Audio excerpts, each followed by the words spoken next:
Hello and welcome to the Fountain of Health. My name is Susan. Thank you for joining me for this very first episode. I am a personal trainer. I have a degree in health and physical education, and I am a teacher, hence all the boards here. So, what is the Fountain of Health? The Fountain of Health is a health, fitness, and wellness podcast that is going to break down related topics one at a time. Because I have found in my own experience, my journeys, that I have more success and I am able to have long term success when I handle one element at a time before I tackle another one. So the podcast is designed the same way. We're only going to do one element at a time. I'm going to simplify it. Obviously, I don't want to overcomplicate things. I want to give you information and facts and share some of my experiences in the hope that this helps you get started on some improvement journey that you want to get started on. And more importantly, help you sustain that and make it a long term journey and hopefully make all of this easier for you to do that. And I chose a fountain because fountains are beautiful and fountains have lots of drops to them, and every drop is important. So every episode is going to be one more drop in the fountain of health. So to get started with today's first episode is I want to talk about this. Basically, talking about health and actually talking about why people don't like to talk about health. There are many reasons actually, and I was able to come up with many of these. I actually hit up Google AI to check in and see what Google AI had to say about it. And so I've come up with 8. I'm sure there's more. And so we're going to break these down and I'm going to discuss them and tell you how maybe you can get around them, because it is a topic that a lot of people avoid. And that's why I want to start my very first episode about why we're avoiding a topic like this. So, one reason why people don't like to talk about health, fitness, or wellness is this reason: it's overwhelming, right? The health, fitness, and wellness industry is a $1 trillion industry, and we all know that we are getting bombarded with advertisements and products and services, and it's so much, and you don't even know what to trust. Everyone's an expert. It can be just mind blowing how much is out there, and unfortunately, there's a lot out there that may or may not be helpful. I'm trying to be polite here. And the industry itself has a lot of people believing that there is a magic pill, which is unrealistic. And this is how I want you to get around this whole overwhelming issue. First of all, try to drown out that noise. Don't look at those things if you know that that's where you're going to find them online or something. Stay away from those sites, stay away from those apps. But remember this, most importantly, your body is different from the next person's. So your body has different needs. It has different numbers. You're going to have different goals. You're going to have different approaches to how you want to improve yourself. And you're going to have different fitness settings and numbers for yourself that are going to get you there. So remember, the magic pill is unrealistic, and it takes a little more than that to get people to their goals. All right, next one. I am using this, by the way, as my cheat sheet here. I do it old school. Although I do use Google AI, I do try to do a little tech here, best of both worlds. Everything in moderation, right? If it's a tool, use it. All right, second factor why people don't like to talk about this taboo subject. It's really not taboo, but it's fatigue. So fatigue plays 2 ways here. Fatigue obviously kind of touches on the first one, overwhelming, because you get tired of it. So much so you don't want to talk about it because it's out there so much. And again, you just get tired of having to figure it out. You try things and they don't work. And then you start to not trust anything, which makes sense. And so that just creates that level of fatigue. But fatigue also works this way. We're busy. Everyone has work.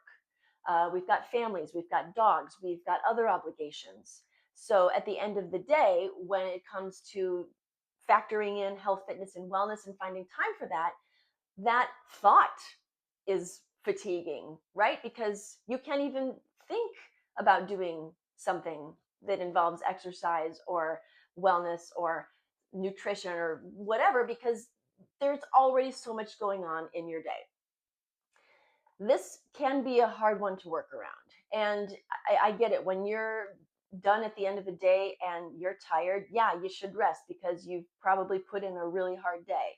But there's nothing wrong with, in a little while after that, getting up and taking a 10-minute walk. And the reason I say that is because exercise and movement actually create energy. I know it's paradoxical. Energy creates energy. And if you try that 10 minutes, you come back, you will find you have a little more energy and you might be able to tackle those dishes or that laundry or take your kids to a sporting event or whatever you need that energy for. So it can be done. It's not easy. It's easier said than done, but think about it this way too. Don't lock yourself in to saying, I'm going to do 30 minutes every day.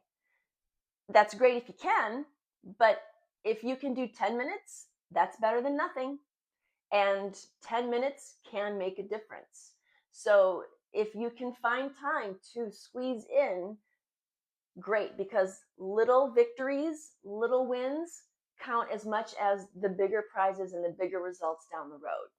So it can be done. It just takes a little bit of practice and just figuring out the best times that you can squeeze things in for your health and your fitness and your wellness. All right, third one. This one's a touchy one. And I'll talk about it, but after I talk about it, just remember that this is a little nonsensical too. So, but we'll talk about it. So it's 3 words: shame, anxiety, and guilt. Okay. Yeah, when we see all these things online and all these products, it makes us look at ourselves and we start to feel guilty and shameful because maybe we're not good enough or we're not doing enough or there's something wrong with us. When, yes, some advertisements and some ways that the industry do things they can use that as an influence against you to get you what they think would motivate you to improve yourself. But a lot of people in the fitness industry, myself included, come from a place of, hey, we've been there. We know what it's like, how hard it is to get started, and we know what it's like to beat ourselves up. But don't do that. Again, that one's easier said than done because I'm still working on that sometimes. But remember this: you are perfect the way you are, and you have to have a positive self image of yourself. And there's nothing wrong with you at all, regardless of what you see, whatever products. Don't let these influence you. Don't entertain that, because all this is about is leveling up. You're perfect the way you are, but we're going to level up. We're going to improve something and maybe improve another thing. But just remember that your self image and how you see yourself needs to be that there's nothing wrong with you. So, my best advice is to, again, drown out that noise. All right, number 4. And this is one we all know. This fun word, and it is called discomfort. Discomfort. Yes, people don't like to talk about health, fitness, and wellness because of the comfort or discomfort factor. Where I come from this perspective is we live in a society that literally caters to all of our comforts and conveniences, making things easy and fast, and again, very, very comfortable. I'm going to give you a homework assignment. Do it, don't do it, but whether you're at home or at work, today or tomorrow, find 5 things that make life easier or convenient or comfortable. You're going to find more than 5. And the reason why I'm giving you that as an assignment is to point out how surrounded we are by things of comfort. And unfortunately, because we are almost conditioned to have that expectation, we have almost forgotten what it's like to challenge ourselves and to find out what we're really capable of because we simply never step out of that comfort zone. And I'm telling you right now that if you want to make some changes, you are going to have to experience some levels of discomfort. I'm not saying it's something like putting yourself through a horrible amount of pain every day, but there is a certain level of discomfort to create change in the name of improvement. So, yes, exercise, not always comfortable. New meal plans, not always comfortable at first. But keep in mind that you won't really find out what you're made of unless you challenge yourself a little bit. That's all. All right. Oh, and then I also want to, I'm using my cheat sheet here. Keep in mind too, society and your body are two very different timelines. And when you are on a journey and you're hoping for results and you're looking for results, and maybe they're not happening as quickly as you would like, there's a reason for that because your body is here and Fast and Furious Society is way over here. You have to give your body time. So, yes, you have to endure levels of discomfort for a time because your body is catching up and adapting. So keep that element in mind as you do experience levels of discomfort once in a while, because once you have that mindset, it will kind of remind you to just stay on track, stay in there. Yes, our body is just catching up, and yes, we have to go through that little bit more discomfort, and we know that that's going to help us get to places in terms of our goals. Okay, that little reminder you're going to hear every episode, and it is what I call time for Susan's helpful hacks. So we're going to just pause here what we're talking about. I'm going to give you a hack of some sort related to health, fitness, and wellness every episode, just to see if you want to try it out. Maybe it might make things easier for you. So for today's hack, I'm going to kind of go back to what I was talking about when you're trying to squeeze in 30 minutes or 10 minutes or whatever you can on a given day for your movement. And this hack is if you plan on scheduling your movement for the gym. And I do two things. If I know I'm going to go to the gym in the morning first thing, I like to do that just because it checks one box off and it gets me off to a good start for the day. I sometimes will wear my gym clothes to bed. So when I get up, I pretty much am out of excuses. I'm going to the gym. And the other hack when it comes to getting to the gym is if I'm working and I'm going to the gym after work, I pack a gym bag so I go straight from work to the gym, no stops in between. Again, taking away that excuse because it's important to set yourself up for success. And I think one of the hardest things to do is just get through that front door of the gym. Once you're there, it's great. And you can do whatever your thing is. But it's getting there. So yeah, either go to bed with the gym clothes on or take the bag and go straight from work to the gym. And that hopefully is a healthy, helpful hack. All right. So let's get back to it. The fifth reason why people don't like to talk about health, fitness, and wellness is this one. And this one is a very, very difficult one. Several years ago, I was about 30 to 40 pounds overweight, and I had a 3D scan of my body done, and I had this perception in my head of how I looked.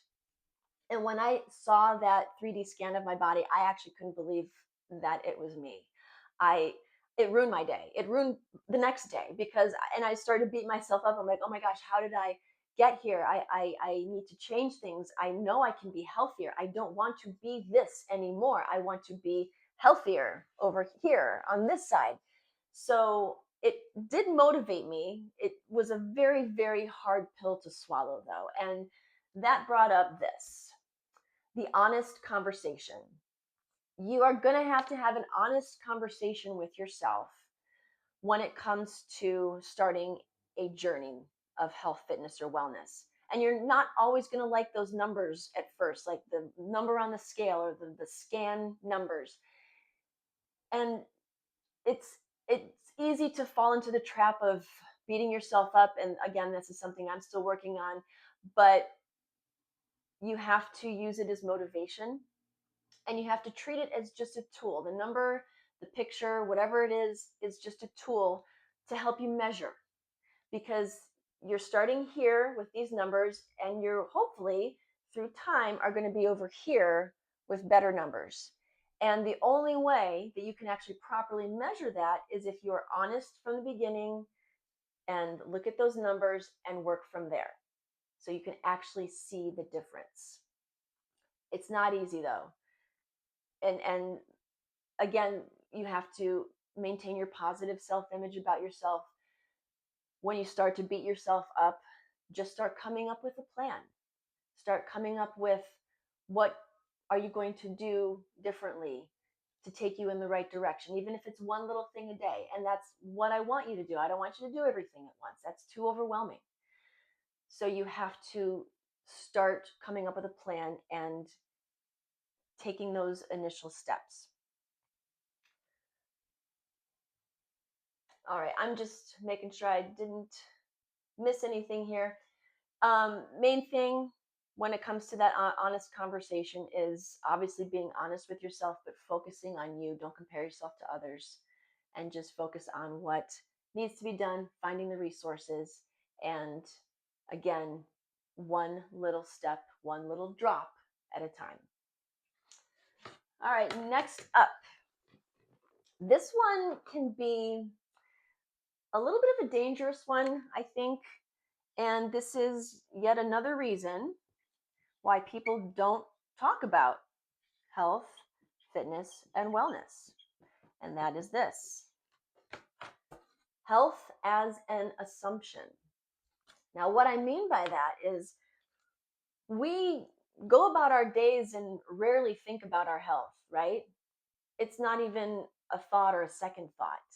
We assume it. We assume it's there. We assume it's always going to be there. We don't even think about it. And that's fine, because our bodies are doing a great job balancing us and keeping things in check.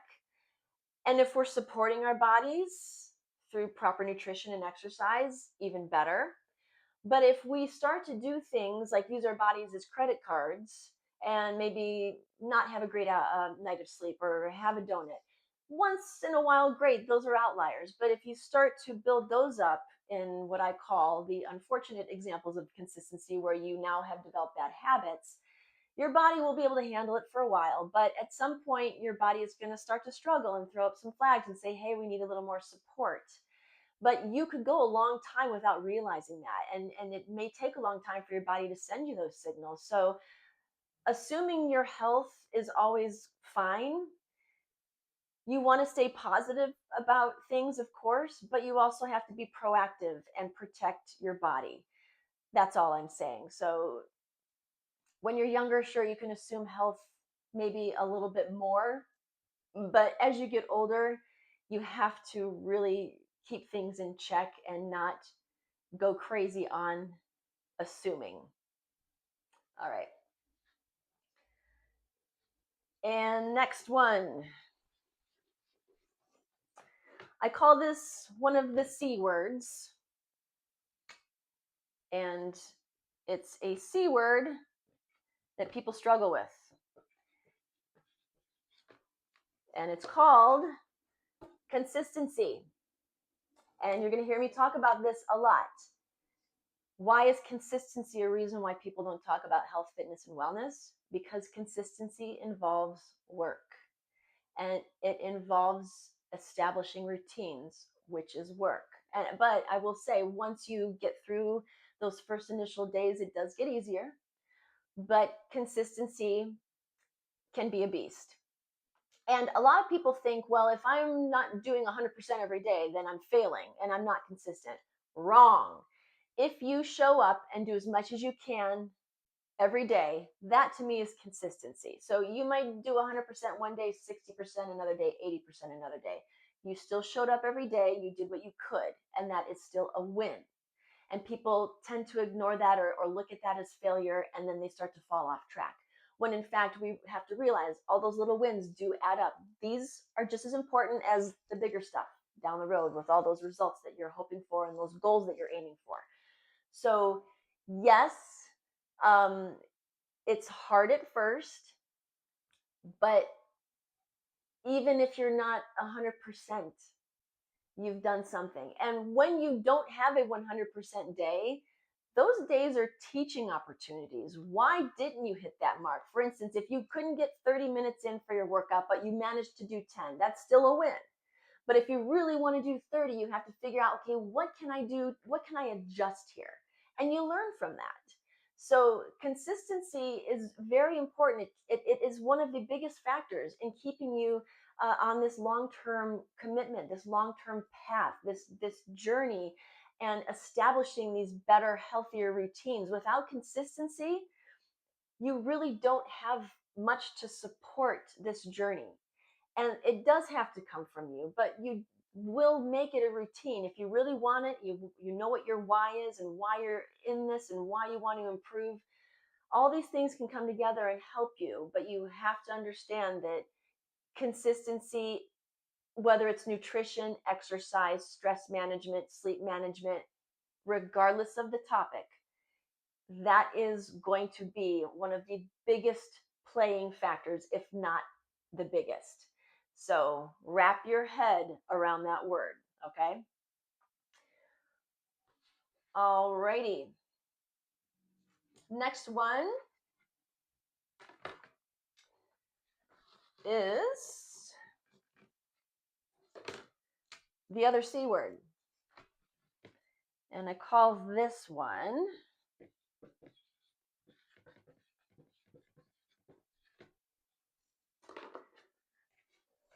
the can factor. Yes, what you can do. Why people don't talk about health, fitness, and wellness sometimes is because all they think about is what they cannot do. So if they limit themselves, they look at their family medical history and their genetics and maybe even their current condition and think there's nothing I can do. Okay, well, let's dispel a couple things. Number one, there are two things that you cannot change. That is what I just mentioned, your family medical history, which is a resource. It's something that you can use. Your doctor needs to know. You guys can track things. It's a helpful tool. And then your genetics, you can't control that. And people focus on that so much, and that helps them create those excuses. When in fact, there are so many things that you are capable of and so many things that you can do. And every episode of this podcast series will be focused on what you can do, not what you cannot. So you have to change that mindset. There are things that can be done to improve your health, to improve your fitness, to improve your wellness, regardless of your age, regardless of your body size, regardless of who you are. There are things that you can do. So we need to kind of shift that focus from the cannot to the can. Okay. All right. So I have discussed 8 factors, and I'm sure there's more reasons why people don't like to talk about health and fitness and wellness. So I talked about how it's overwhelming. I've talked about the fatigue and the shame and the anxiety and the guilt and the discomfort factor, and having that honest conversation and having health as an assumption when you need to be a little more proactive, and the 2 C words, consistency and being more of a can person. That's a lot of understandable reasons why people don't like to talk about health and fitness, but there are ways to work around them. And hopefully I've helped you out a little bit there in how to get around them. My next episode is going to be focusing on the psychology of improving yourself, because between all of these 8 reasons I discussed today and the psychology, those are huge barriers.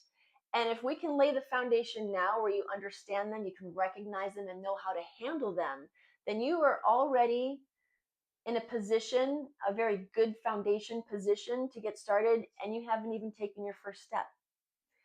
Psychology is can be very brutal. Your mind can work against you. And I'm going to be covering a lot of the reasons and examples of when that happens and how to get around that. And, what to do when your mind starts to talk to you and try to talk you out of things, and how you're going to have those conversations with yourself and what you're going to say when things start to go sideways. So if we can lock these two first episodes in, and I can get you thinking about these things, then you can start to focus on other elements. But I wanted to start this podcast series with these first two episodes because I think that these are very, very important in laying the proper foundation for proper mindset and readiness, especially when it comes to being able to control your psychology. All right, so that leaves the last thing that I'm going to do for this episode, and I'm going to be doing this at the end of every episode.